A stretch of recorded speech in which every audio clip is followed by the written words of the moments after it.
Hey guys, how's it going? So firstly, let me tell you, I've made a video on the mindset you need to have to build habits based on the book Atomic Habits. So if you haven't checked that out already, go check it out. I'll put a link to it in the description. It is important to check that video out because today's video could be considered a sequel to that video. In this video, we're going to be looking at the technique to effectively build good habits and let go of bad ones. Again, if you haven't checked that video out, go check that out first and then come back to this video. I'll put the links to it in the description. Okay, so getting back to today's video. To understand how to break bad habits and effectively build good ones, we need to understand the concept of the habit feedback loop. This concept states that any habit, regardless of being good or bad, can be broken down into 4 steps or can be simplified into a framework. And that framework is cue, craving, response, and reward. Let me explain this with an example. Suppose you have the habit of wasting time on the internet. Your habit could be broken down into cue, craving, response, and reward.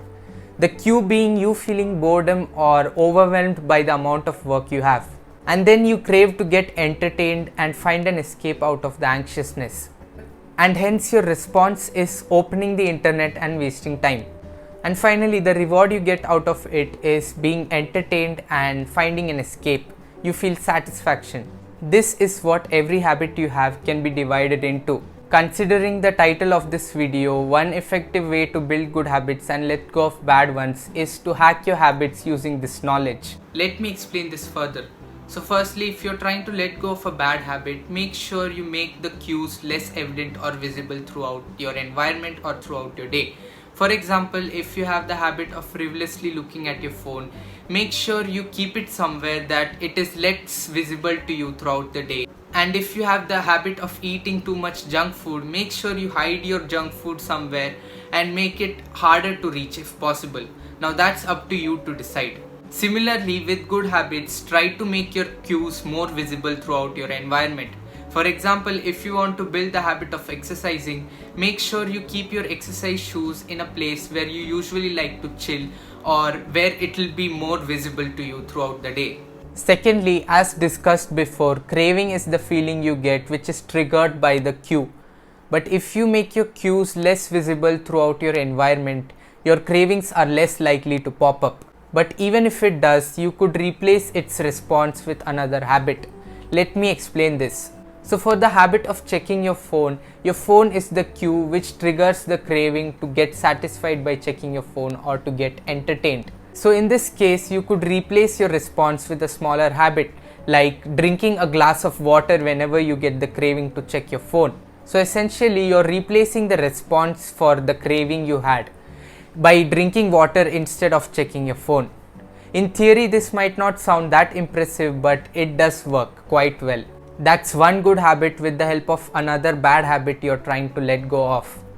Eventually, the bad habit will fade away and the good habit will remain, and you'll no longer have to depend on your phone as a cue. Thirdly, as for the responses, try to make the response harder in case of bad habits. Try to remind yourself every now and then why you're trying to quit the habit in the first place, or keep people to supervise you with your habits. And for good habits, try to make the response easier.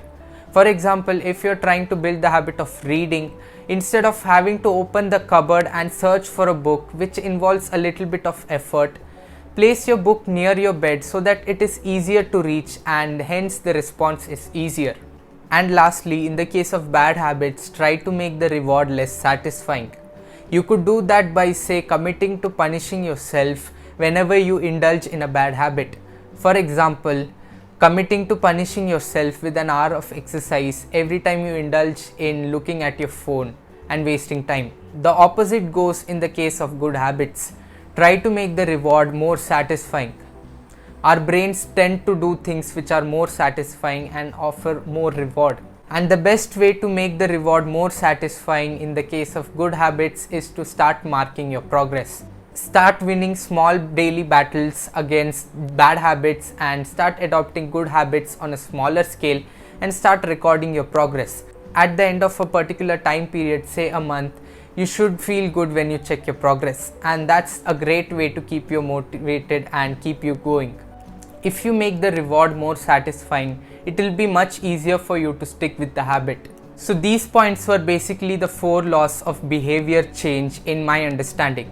Try to get a good understanding of the habit feedback loop and these 4 laws of behavior change, and you'll be able to come up with your own techniques to win the habit game. And lastly, if you enjoyed this direct to the point effective guide to building habits, make sure to subscribe to this channel and don't forget to like this video. That's it for this week guys. I'll see you next week. Until then, take care.